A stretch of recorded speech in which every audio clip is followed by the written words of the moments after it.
Muy buenas tardes, bienvenidos de nuevo a Negocios Televisión, bienvenidos al espacio informativo, pendientes ya de la actualidad de las últimas horas, de nuevos ataques en el Mar Rojo, la OTAN cada vez más preocupada, hablando también sobre algunos socios que piensan que el envío de cazas a Kiev ha sido ilegal. Enseguida les contamos esto y miramos también a la última hora en torno a Rusia. Enseguida les contamos que se retira después de bastante tiempo de la zona de Karabaj. Empezamos mirando al Mar Rojo, apuntamos a nuevos ataques. La empresa de seguridad británica Embry ha informado de un ataque a un barco mercante en el Mar Rojo, aproximadamente a 67 millas náuticas al suroeste del puerto de Hodeida, en Yemen. El barco se alineaba con el perfil del objetivo T en el momento del incidente, es lo que dice Embry en una nota de aviso. Un barco mercante que informó de un incidente en el Mar Rojo este miércoles fue golpeado por una pequeña embarcación, según dijo United Kingdom Maritime Trade Operations. El barco sufrió daños en lo que parecía ser un ataque deliberado, es lo que apuntan dos fuentes marítimas bajo condición de anonimato, agregando que la sala de máquinas fue alcanzada. El incidente tuvo lugar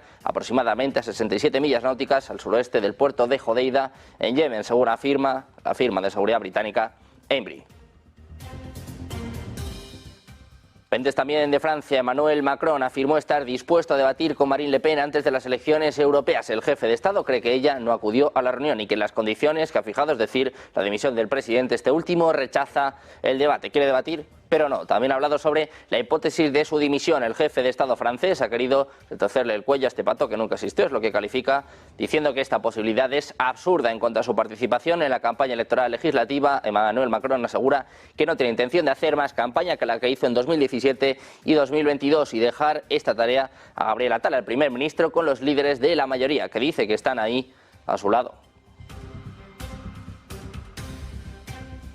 Miramos también a la OTAN. Los países miembros de la OTAN deben prepararse para un escenario de guerra prolongada con Rusia, aumentando su gasto en defensa y reforzando sus capacidades industriales, es lo que sugiere un nuevo informe publicado por el Centro de Estudios Estratégicos e Internacionales con sede en Washington. El informe, titulado ¿Está la OTAN preparada para la guerra?, fue publicado este martes por el think tank y evalúa los esfuerzos que ha tomado la alianza para reforzar la defensa y la disuasión desde la Cumbre de Madrid 2022. Las conclusiones se presentan un mes antes de la Cumbre de 75 aniversario del bloque militar en Washington. En el documento, los analistas señalaron que en los últimos 2 años los países de la OTAN han hecho progresos significativos en la preparación para un posible conflicto con Moscú. Esto se debe, en gran parte, al consenso adoptado en la Cumbre de Madrid, donde Rusia fue calificada como la principal amenaza para la seguridad.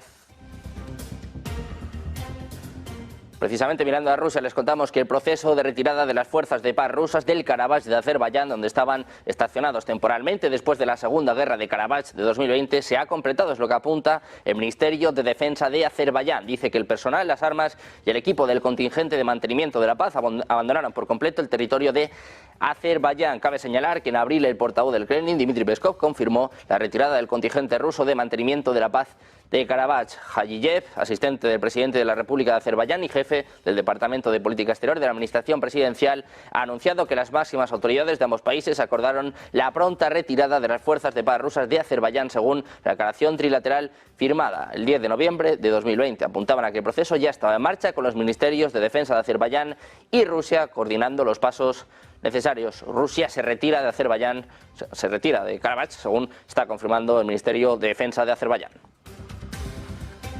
Miramos también a la India. Va a estar representada en la conferencia sobre Ucrania prevista para los días 15 y 16 de junio en Suiza, pero Nueva Delhi aún no ha decidido el nivel de participación. Así lo afirma en una sesión informativa el primer viceministro de Asuntos Exteriores indio, Vinay Quatra. Dice que la India va a participar al nivel apropiado en la conferencia de paz que se va a celebrar en Suiza. Añade que las discusiones sobre este tema están actualmente en curso. Una vez que se decida quién será el representante indio, dice, estaremos encantados de compartir esta información. Anteriormente, el primer ministro indio, Narendra Modi, dijo que India va a representar la voz del sur global en la reunión en Suiza.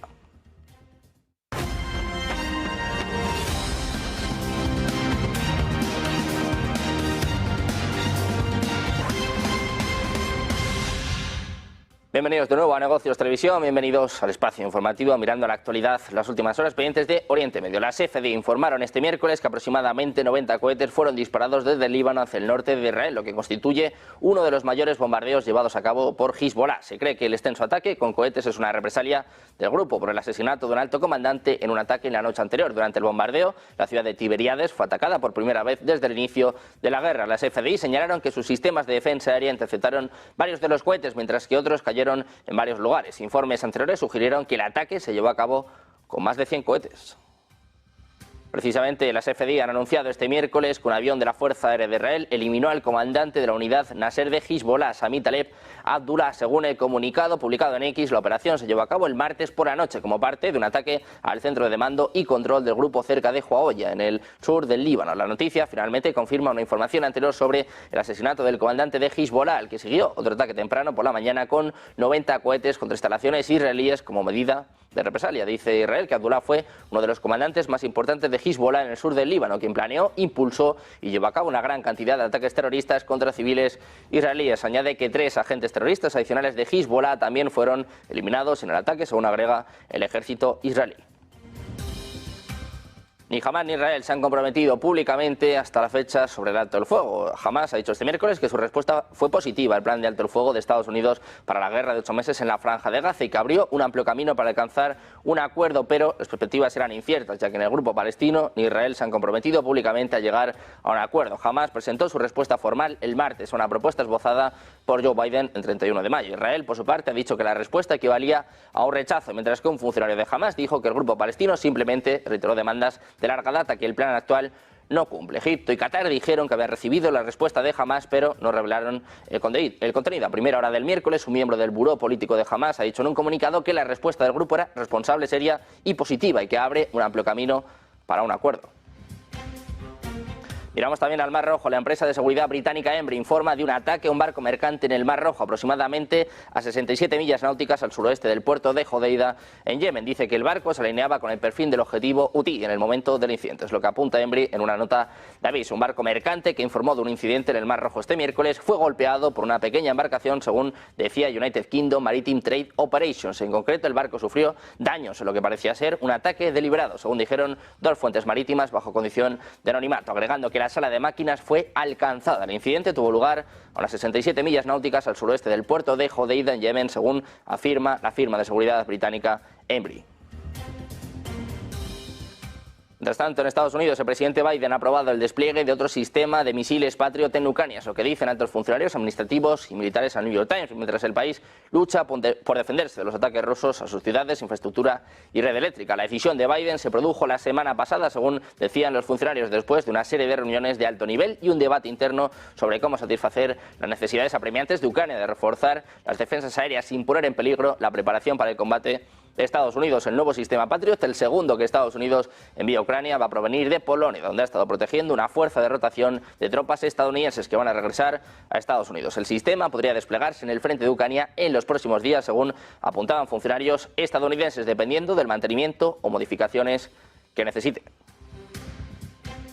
Precisamente en Estados Unidos, varios buques de guerra están siguiendo la flota rusa que pasó próxima al estado de Florida en su ruta hacia Cuba, es lo que informaron fuentes oficiales estadounidenses al diario Miami Herald del grupo McClatchy. Según anunciaron funcionarios estadounidenses a ese medio, la Marina de Estados Unidos desplegó buques de guerra y aviones después de que los buques enviados por Moscú navegaran este martes a menos de 30 millas de la costa del sur de Florida. El diario especificó que el despliegue estadounidense incluye 3 destructores, el US Traxton, el US Donald Cook y el US Delbert D. Black, así como un barco guardacostas, el Stone, y un avión de patrulla marítima Boeing P-8. Se espera que la llegada de la flotilla rusa a La Habana se realice este miércoles. Se trata de un destacamento de la Marina de guerra con una moderna fragata y un submarino de propulsión nuclear que ha generado gran expectación dentro y fuera de Cuba por su simbolismo geopolítico.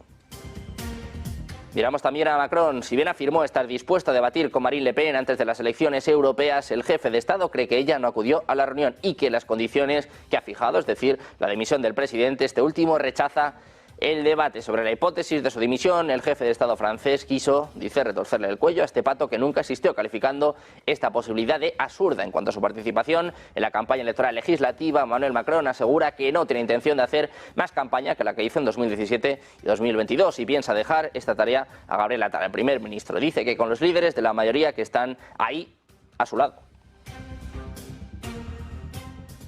Miramos a la OTAN. Los países miembros de la OTAN deben prepararse para un escenario de guerra prolongada con Rusia, aumentando su gasto en defensa y reforzando sus capacidades industriales, es lo que sugiere un nuevo informe publicado por el Centro de Estudios Estratégicos Internacionales con sede en Washington. El informe, titulado ¿Está la OTAN preparada para la guerra?, fue publicado este martes por el think tank y evalúa los esfuerzos que ha tomado la alianza para reforzar la defensa y la disuasión desde la Cumbre de Madrid del 2022. Las conclusiones se presentan un mes antes de la Cumbre del 75 aniversario del bloque militar en Washington. Washington. En el documento, los analistas señalaron que en los últimos 2 años los países de la OTAN han hecho progresos significativos en la preparación para un posible conflicto con Moscú. Esto se debe, en gran parte, al consenso adoptado en la Cumbre de Madrid, donde Rusia fue calificada como la principal amenaza para la seguridad.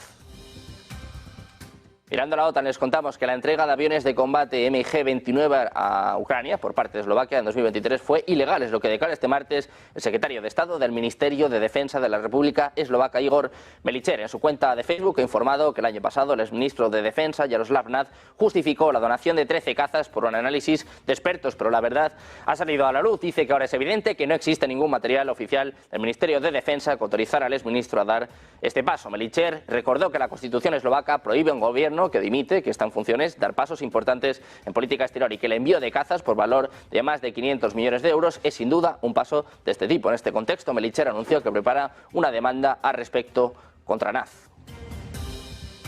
Pendientes también de Polonia, dice que Rusia podría estar almacenando hasta 100 ojivas nucleares en el óblast de Kaliningrado, ubicada aproximadamente a 260 kilómetros de Varsovia, es lo que afirma el ministro de Asuntos Exteriores polaco, Radoslav Sikorski. El 11 de junio, durante la conferencia para la recuperación de Ucrania en Berlín, esta declaración además coincide con el inicio por parte de Rusia de la segunda fase de ejercicios que simulan el lanzamiento de armas nucleares tácticas el mismo día, y Bielorrusia anunció su participación un día antes. El óblast de Kaliningrado limita con 2 miembros de la OTAN, Polonia al sur y Lituania al norte y al este. Sikorski destacó la proximidad de Polonia a Bielorrusia, un aliado clave de Moscú que, según se informa, alberga armas nucleares tácticas rusas. Dice que esto significa que es muy probable que se produzca un ataque a la Unión Europea.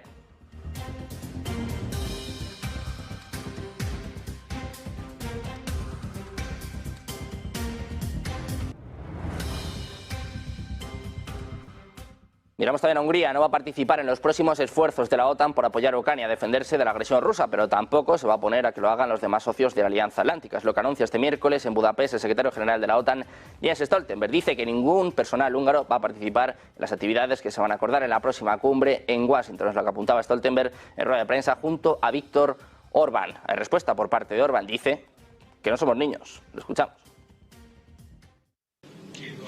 There are 2 guarantees we have. One is the Hungarian government, and the other is, of course, the Secretary General of NATO, who quite clearly elaborated that he does not have any intent to this end, and the Hungarian government has a very clear stance on the Ukrainian-Russian war.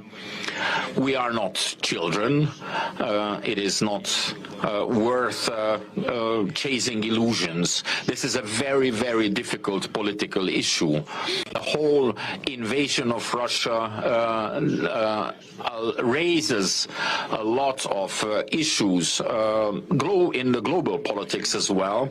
It is not easy in this situation to find the appropriate. Pendientes de la OTAN, miramos también a Estados Unidos. Estamos a nada, poco más de 15 minutos para conocer el dato de IPC. Pendientes también el día de hoy de recorte de tipos por parte de la Reserva Federal. Allí tenemos desplazado precisamente a nuestro compañero José Antonio Bizner, que nos va a hacer una previa a las claves que se esperan de un día importante hoy para la economía de Estados Unidos. ¿Qué tal? José Antonio, muy buenas tardes.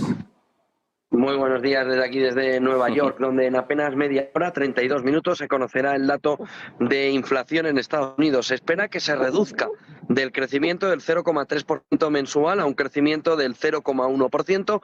Se espera también que ese dato de inflación se quede en el 3,4%. Es decir, el mismo dato que teníamos en el mes anterior. Se espera que la subyacente caiga en términos interanuales 0,1, pero que se mantenga, sin embargo, en términos mensuales 0,3, con el 0,3 que también tuvimos en el anterior dato que conocimos. En el dato intermensual de la inflación normal se espera una caída del 0,3 al 0,1. Ojo, porque el 3,4 de la inflación normal que se espera y el 3,5 de la inflación subyacente son demasiada inflación para una FED que ya está reunida desde ayer. Los miembros del FONC tienen que decidir hoy no solo qué hacer con la política monetaria, que todo indica a que se mantendrá en el mismo punto en el que está ahora mismo, no habrá bajadas, no habrá movimientos, pero vamos a conocer la previsión de inflación, la previsión de crecimiento y cuáles son esas previsiones que a la FED le hace pensar que todavía podría haber un movimiento de bajada de tipo de interés este año. El mercado aquí en Wall Street espera no 1, sino incluso 2 o 3. Si el movimiento inflacionario sea de una reducción importante a partir de las 8:30 aquí, costa este de Nueva York, Estados Unidos, alrededor de las 2:30 allí en horario central europeo, por lo que todo está listo para que la FED tome decisión, para que la FED explique las previsiones económicas y antes veremos enseguida en media hora aquí en Negocios Televisión cuál es el dato definitivo, 3,4, 3,5, ahí el mercado sí va a tener una reacción importante. Enseguida lo vemos, Sergio.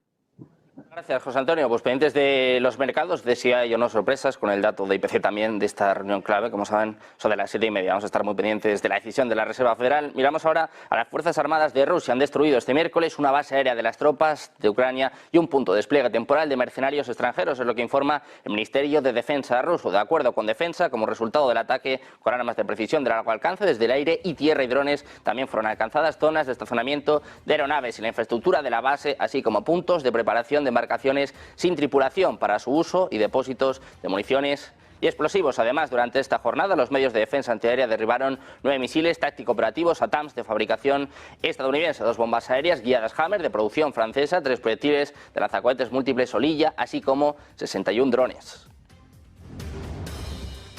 El gobierno de Rusia ha reclamado hoy a Dinamarca que libere inmediatamente a una mujer rusa detenida ayer por supuestamente espiar a favor de Moscú y ha recalcado que Copenhague no ha presentado prueba alguna sobre sus supuestas actividades ilegales. La portavoz del Ministerio de Exteriores ruso, María Zaharova, ha afirmado que Moscú supervisa la situación de la detenida y ha afirmado que la embajada de Rusia en Dinamarca está preparada para darle toda la asistencia consular necesaria. Dice que parece que Dinamarca, que dice respetar el Estado de Derecho, ha empezado a limpiar a su propia población bajo el pretexto de supuestas actividades de espionaje en un intento de desacreditar organizaciones de compatriotas y forzar a líderes y participantes a que abandonen su apoyo a Rusia. Es lo que argumenta Exteriores a través de un comunicado. Ha manifestado que todo ciudadano ruso que viva o lleve a cabo actividades legalmente en Dinamarca podría ser atacado por los servicios especiales daneses, antes de especificar que no solo los ciudadanos rusos de a pie son perseguidos en el país, sino también representantes de empresas honestas y personas que hablan en favor de un diálogo para normalizar las relaciones con Rusia.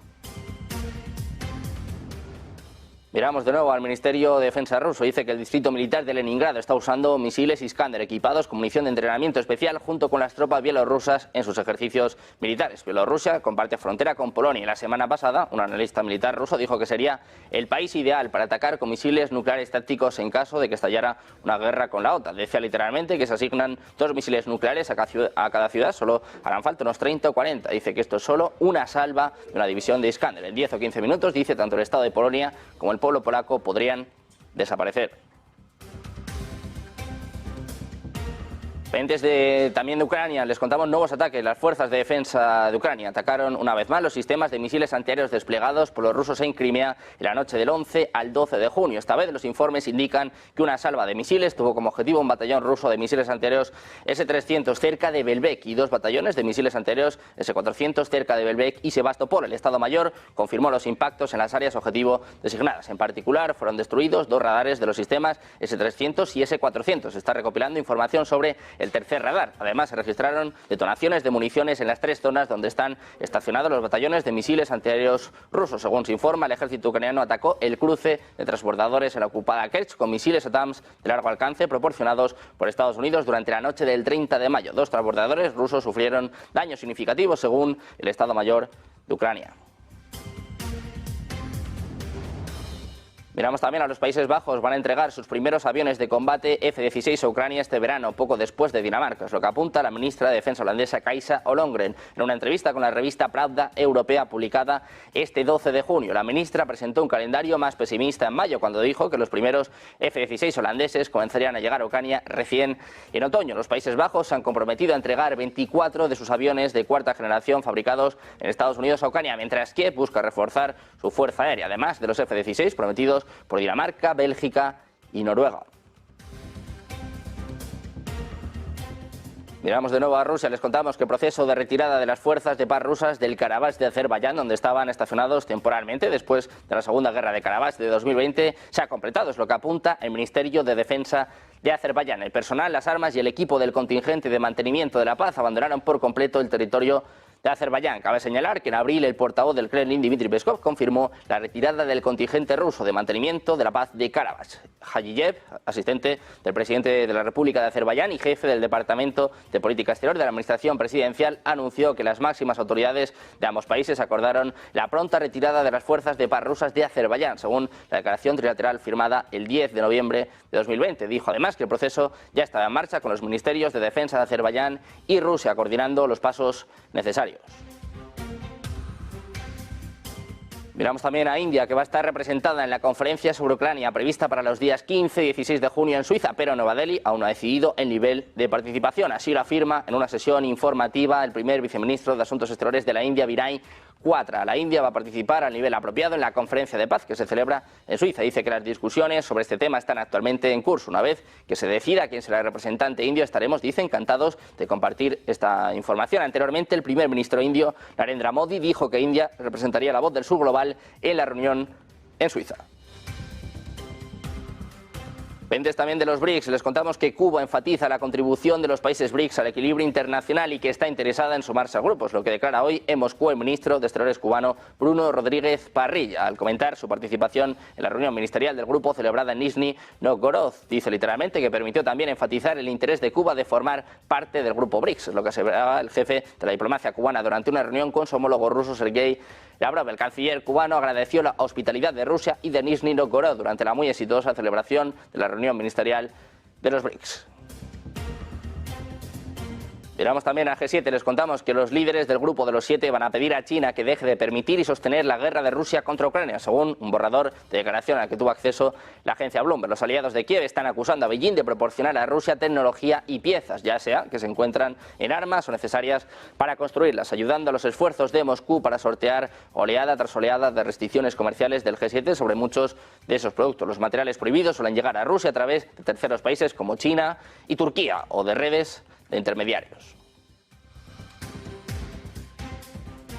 Los líderes del G7 que expresan su preocupación por el exceso de capacidad china. Según publica el diario Nikkei Asia, se espera que los países del G7 muestren su preocupación por la sobreproducción en China respaldada por un exceso apoyo gubernamental en una cumbre que va a arrancar este jueves en Italia. Estados Unidos, Alemania, Japón, Francia, Reino Unido, Canadá e Italia también van a discutir cómo contrarrestar los controles chinos a las exportaciones de minerales clave, incluidos el germanio y el grafito, y el fortalecimiento de las cadenas de suministro. Por cierto, el presidente de Estados Unidos, Joe Biden, se va a reunir con la anfitriona, la primera ministra italiana, Giorgia Meloni. Miramos también a la economía de Reino Unido. Se estancó en abril después de un fuerte repunte en el primer trimestre del año, cuando el abril más lluvioso en más de una década afectó al sector de servicios y a la construcción. El Producto Interno Bruto se mantuvo sin cambios entre marzo y abril, coincidiendo con las expectativas de los analistas, y fue un 0,7% más alto en los 3 meses hasta abril, en comparación con el periodo de 3 meses anteriores, lo que dice este miércoles la Oficina de Estadísticas Nacionales. El mes de estancamiento de la actividad sigue a un repunte del 0,6% en el primer trimestre, que puso fin a la recesión técnica del año pasado.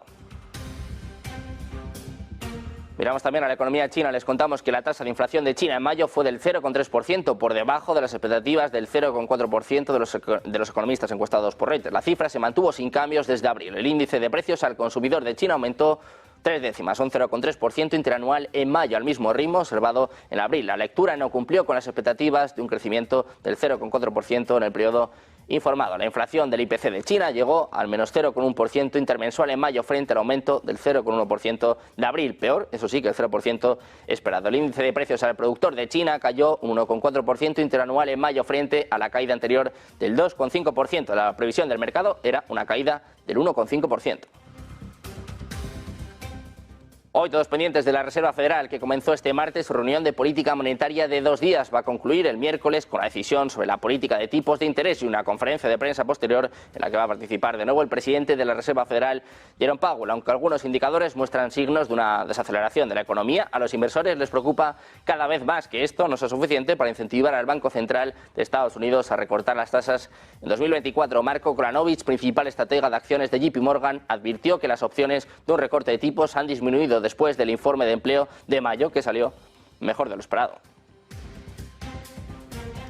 Miramos también a Argentina. El portavoz del presidente argentino, miramos a Manuel Adorni, ha dado detalles sobre la gira europea de Javier Milei, en la que no ha despejado qué va a pasar con el previsto a España. El viaje se enmarca en una gira que va a realizar en 2 tramos y que le llevará en el primero de ellos a discutir con los líderes del G7 en Italia. En su comparecencia se ha limitado a decir que el mandatario va a recorrer España, seguramente 2 países más, pero no ha brindado más detalles sobre esta gira, alegando que está sujeta a modificación y que aún puede variar.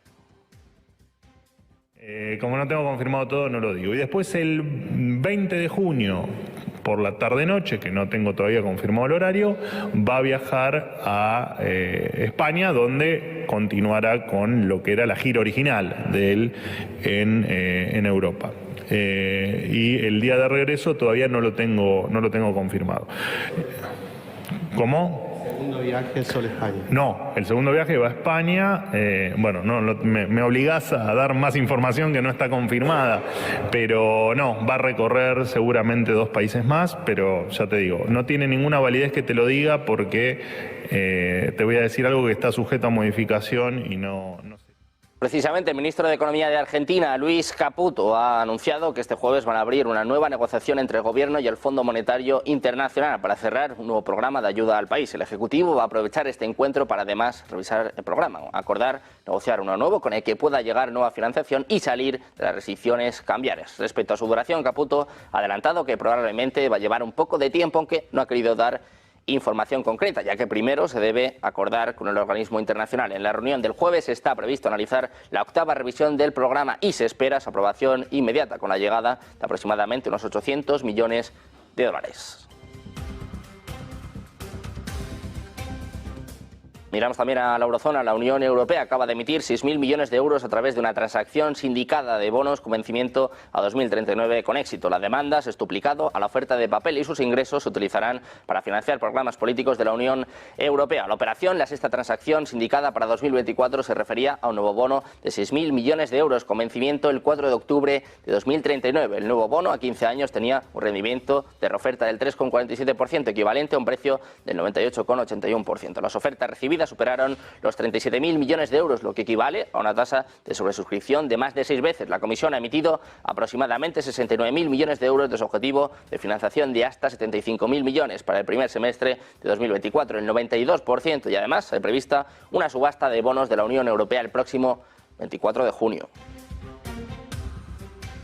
Pendientes hoy de los mercados, también de lo que sucedió en la sesión de ayer con el S&P y el Nasdaq, que subieron a nuevos récords de cierres de martes, liderados por Apple, mientras el fabricante del iPhone alcanzaba un nuevo máximo histórico. El índice amplio del mercado ganó un 0,27%, cerrando en los 5.375 puntos, mientras que el Nasdaq añadió un 0,88% para cerrar en 17.343. Ambos índices también alcanzaron nuevos máximos históricos durante el día. Por otro lado, el Dow Jones perdió 120 puntos, un 0,31%, para finalizar en 38.747. El martes los inversores parecían estar recogiendo beneficios de la estrella de la inteligencia artificial Nvidia y rotando hacia el juego emergente de inteligencia artificial de Apple, que acaba de revelar nuevas características que podrían provocar una ola de actualizaciones del iPhone, según apuntaban analistas. El fabricante del iPhone alcanzó un récord durante la sesión, el primero desde diciembre del año pasado, con un salto, una subida de casi un 7,3%. Por su parte, Nvidia perdió un 0,7%.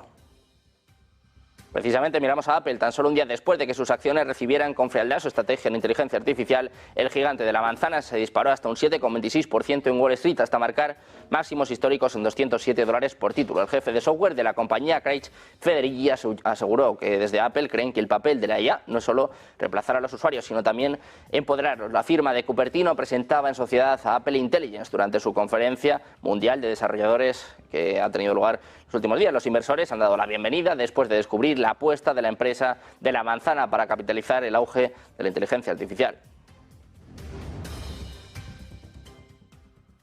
Pendientes, como ven, de la actualidad geopolítica, económica. Ponemos el foco ya en Estados Unidos. Unos minutos, enseguida analizamos el dato de IPC. Ojo, porque hoy Powell tiene trabajo. Enseguida se lo contamos.